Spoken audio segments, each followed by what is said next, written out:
個私家偵探，我嘅工作就係發掘秘密。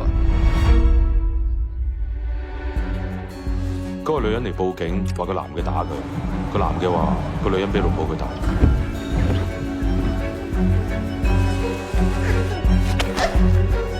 Sir， 南河村又發生咗單命案，受害者正係俾 CCTV 我哋嗰個居民。我受呢個死者嘅未婚夫所託，去跟蹤死者。然後，阿 Sir， 你唔係咁老土懷疑我啊嘛？我冇運行，你一樣冇。警察沒有什麼不可以做的。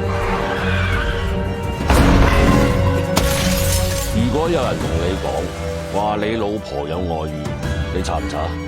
你想點啊？你問我想點？喺呢度問。離婚啊嘛？唔嚟，唔嚟啊！你說你是私家偵探，你怎麼會沒有留下來，而是選擇離開？